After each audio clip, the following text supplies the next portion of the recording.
Hello എല്ലാവർക്കും നമസ്കാരം. ഇന്നത്തെ പുതിയ വീഡിയോയിലേക്ക് എല്ലാവർക്കും സ്വാഗതം. ഇന്ന് ഞാൻ ഉണ്ടാക്കുന്നത് ഉണക്ക സ്രാവ് വറുക്കുന്ന ഒരു വീഡിയോ ആണ് ഞാൻ ചെയ്യുന്നത്. അപ്പോൾ 250 ഗ്രാം ഉണക്ക സ്രാവ് എടുത്തിട്ടുണ്ട്.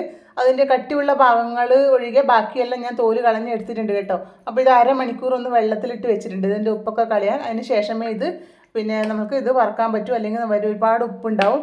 അപ്പോൾ ഇത് നന്നായിട്ട് ഒന്ന് കഴുകി വാരി വൃത്തിയാക്കി എടുക്കാം. അപ്പോൾ ഇതാ ഉണക്ക സ്രാവ് അരമണിക്കൂർ വെള്ളത്തിൽ ഒന്ന് ഉപ്പ് കളയാൻ വെച്ചിട്ടുണ്ടായിരുന്നു. അത് നന്നായിട്ട് കഴുകി വൃത്തിയാക്കി വാരി ഇങ്ങനെ അതിൻ്റെ വെള്ളമൊക്കെ കളഞ്ഞെടുത്തിട്ടുണ്ട്. ഇനി അതിലേക്ക് നമ്മൾക്ക് ഒരു വലിയ ടേബിൾ സ്പൂൺ ചുവന്ന മുളക് പൊടി ഇട്ട് കൊടുക്കാം. അപ്പോൾ എപ്പം പറയുന്ന പോലെ തന്നെ എരിവിൻ്റെ മുളക് പൊടി വേണ്ടുന്നവർക്ക് ഒരു 1/4 ടീസ്പൂൺ ഇട്ട് കൊടുക്കാവുന്നതാണ്. ഒരുപാട് എരിവാക്കി എടുക്കണ്ട. 1/4 ടീസ്പൂൺ മഞ്ഞൾപ്പൊടി കൂടെ ചേർത്ത് കൊടുക്കാം. അപ്പോൾ ഇത് നമ്മൾക്ക് നന്നായി ഒന്ന് കൈവച്ചിട്ട് നന്നായി ഒന്ന് മിക്സ് ചെയ്തെടുക്കാം. അപ്പോൾ നന്നായി ഒന്ന് മിക്സ് ചെയ്ത് എടുത്തിട്ടുണ്ട്. ഇനി നമ്മൾക്കൊരു 10 മിനിറ്റ് ഒന്ന് ഇതിൽ അരവൊക്കെ പിടിക്കാൻ വേണ്ടി ഒന്ന് മാറ്റി വെക്കാം. അപ്പോൾ ഇത് ഉണക്കമീൻ അരവ് പിടിപ്പിച്ച് വെച്ചിട്ട് ഏകദേശം 10 മിനിറ്റ് കഴിഞ്ഞിട്ടുണ്ട്. ഇനി നമ്മൾക്കിതൊന്ന് ഫ്രൈ ചെയ്തെടുക്കാം. അപ്പോൾ ഉണക്കമീൻ ഫ്രൈ ചെയ്യാനായി ഞാൻ ഇതുപോലൊരു പാത്രമാണ് എടുത്തിട്ടുള്ളത്. ഇതൊന്ന് ഏറ്റവും ആദ്യം ചൂടാക്കി എടുക്കാം.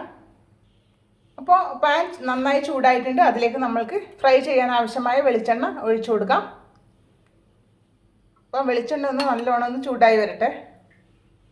വെളിച്ചെണ്ണ നന്നായി ചൂടായി വന്നിട്ടുണ്ട്. ഇനി നമ്മൾക്ക് തീ ഒന്ന് കുറച്ച് വെക്കാം. തീ ഒന്ന് കുറച്ചതിന് ശേഷം നമ്മൾക്ക് ഈ അരവ് പുരട്ടിയ ഉണക്കമീൻ്റെ കഷ്ണങ്ങൾ ഓരോന്നായിട്ട് ചൂടായ എണ്ണയിലേക്ക് ഒന്ന് ഇട്ട് കൊടുക്കാം. അപ്പോൾ എണ്ണയിലേക്ക് ഇട്ട് കൊടുക്കുന്ന സമയത്ത് ഒന്ന് ശ്രദ്ധിച്ചേക്കണേ. അപ്പോൾ മേലേക്ക് തെറിക്കാതിരിക്കാൻ ശ്രദ്ധിക്കണം. അപ്പോൾ ഇത് കരിയാതെ വേണം ഒന്ന് ഫ്രൈ ചെയ്തെടുക്കാൻ. കരിഞ്ഞു കഴിഞ്ഞാൽ പിന്നെ അതിൻ്റെ ടേസ്റ്റ് മൊത്തം അങ്ങ് മാറിപ്പോവും, ഒരു ടേസ്റ്റ് ഉണ്ടാവില്ല. അപ്പോൾ ഇത് മുഴുവനായിട്ട് തന്നെ ഈ ചൂടായ എണ്ണയിലേക്ക് നമുക്ക് ഇട്ട് കൊടുക്കാം. അപ്പോൾ ഇത് ഉണക്കമീനെല്ലാം ഞാൻ ചൂടായ എണ്ണയിലേക്ക് ഒന്ന് ഇട്ട് കൊടുത്തിട്ടുണ്ട്. ഇനി ഇത് നമുക്ക് തീ കുറച്ച് വെച്ചിട്ട് വേണം. ഒരുപാട് തീയിലിട്ടിട്ട് ഫ്രൈ ചെയ്തെടുക്കണ്ട കേട്ടോ. പെട്ടെന്ന് വേവും ചെയ്യില്ല, അത് പെട്ടെന്ന് കരിഞ്ഞു പോവുകയും ചെയ്യും. അതുകൊണ്ട് വളരെ ചെറിയ തീയിലിട്ടിട്ട് ഒന്ന് ഫ്രൈ ചെയ്തെടുത്താൽ മതിയാവും.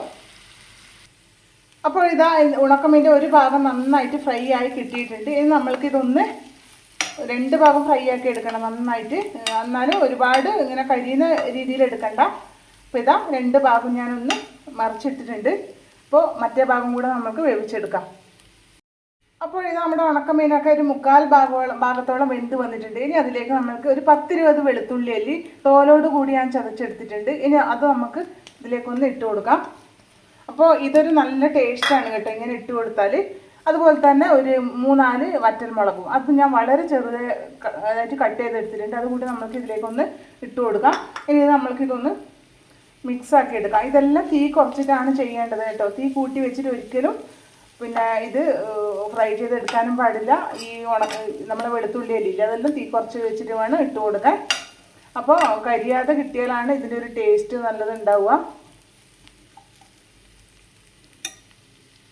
അപ്പോൾ ഇതാ ഉണക്ക സ്രാവെല്ലാം കരിയാതെ തന്നെ ഫ്രൈ ചെയ്ത് എടുത്തിട്ടുണ്ട്. കണ്ടില്ലേ, നല്ല സോഫ്റ്റ് ആക്കി എടുത്തിട്ടുണ്ട് കേട്ടോ. അപ്പോൾ ഇതാ വെളുത്തുള്ളിയുടെ ഫ്ലേവറൊക്കെ നന്നായി കിട്ടിയിട്ടുണ്ട് കേട്ടോ. ആ പച്ചമുളകിൻ്റെ എരിവും എല്ലാം നന്നായിട്ട് കിട്ടിയിട്ടുണ്ട്.